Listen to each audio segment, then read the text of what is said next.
Alright, so what I want to do is I want to show you the differences between a flat shield and a curved shield, and why a curved shield gives you a little bit better coverage, specifically for your shoulder. We're also going to see it covers your hip, and we're also going to show how it gets out of the way of the rest of your body. So with a flat shield, what we would see is this corner would be here, if we were talking about a flat shield. Okay.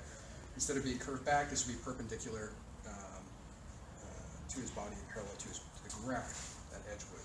So if we're throwing here, this wrap shot would come over and hit him in the shoulder. Now if he rocks that shield back to where it's supposed to sit against his body as a curved shield, what we see is that same wrap shot now bounces off. So it's not hitting at all. It's actually creating a good amount of space back here, where again, if it had been flat, we get the additional angle that we need, and it's actually now hitting it pretty solidly. We're going to see the same thing down here on the hip. So if we're throwing, and this is a flat shield, we should be sitting with the edge about there. Now if it's a curved shield, he pulls it up against his body. I can still get it, but now I'm getting like a leg, or I'm not getting anything at all, instead of getting a hip. I can dig for it, but I've got to dig pretty substantially to get under it. If we turn, go ahead and turn the face the other direction. I also want to talk about how it gets out of your way. So this should actually be held here against the body. And what we're going to see is a flat shield would be out like this. The curve would be, or the edge would be sitting here. So if he's got his sword here, he's got to move this shield before he can throw his shot, or he's got to bring his hand past it.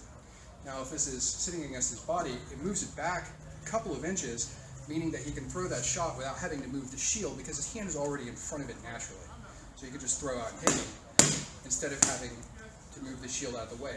So that actually means that you can be more stable with the shield, move it less, and create less openings. This is specifically helpful when you're worried about blocking this hip here, because what happens is if you have to move this out in order to throw this shot, most people move it out by doing this, which actually opens that up. So you'll see a lot of the times when people go to throw a cross, they'll throw this cross here, they move this out, this comes down, and they throw here, and they're opening themselves up to hit the hip. If it's tucked back, you can actually throw that cross without doing that, and I'm more likely to hit his shield rather than him.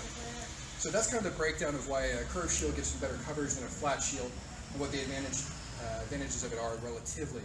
Now there are some downsides to it. So for instance, if you're trying to tabletop, the curvature of the shield actually makes it a little bit more difficult to do that.